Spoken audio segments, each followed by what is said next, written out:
आज सांबादिक सम्मेलन मूल प्रसंग हूँ आगामी 12 तारीख दिन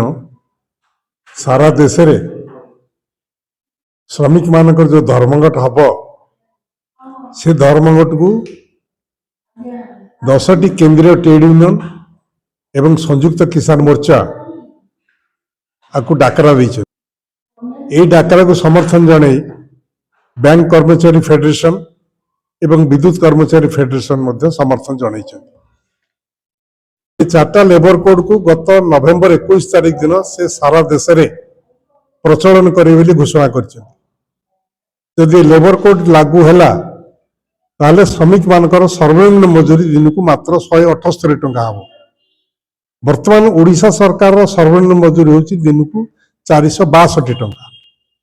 केंद्र सरकार सर्वनिम्न मजूरी 600 टकर अधिका किंतु नरेंद्र मोदी सरकार जो आईन कर सर्वनिम्न मजूरी हम 178 टंका दिन को 8 घंटा परिवर्ते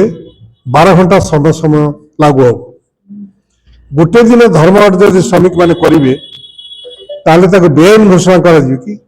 8 दिन मजूरी श्रमिक मान काटिदेवे एभली जघन्य आईन विरुद्ध सारा देशर श्रमिक माने एकजुट होती मोदी जो आक्रमण आरंभ कर श्रमिक मान विरुद्ध में श्रमिक मान जो गोलाम करदे चाहते कृतदास परिणत करने चाहते विरुद्ध में 12 तारीख धर्मघट हम एवं धर्मघट पर जदि मोदी को प्रत्याहार न करते ताले पुणी धर्मघट को श्रमिक मान जीवा बाध्य है। देश में 12 फेब्रुआरी साधारण धर्मघट को सफल करने देश तमाम सबु स्तर श्रमिक कर्मचारी एकाठी होती कृषक संयुक्त कृषक मोर्चा समर्थन कर छात्र युवक महिला माने समर्थन कर 12 फेब्रुआरी धर्मघट 2026 सबुठारु ऐतिहासिक धर्मघट हम जो 50 कोटी ऊर्ध्व श्रमिक माने पार्टिसिपेट करेंगे 50 कोटी अधिक श्रमिक माने पार्टिसिपेट करेंगे। आपण जानती जो 4टी लेबर कोड सरकार आनी प्रत्याहार करंतु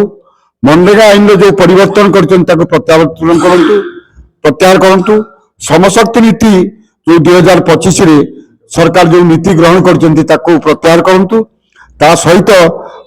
शांति आईन परमाणु शक्ति आईन जोटा 2025 सरकार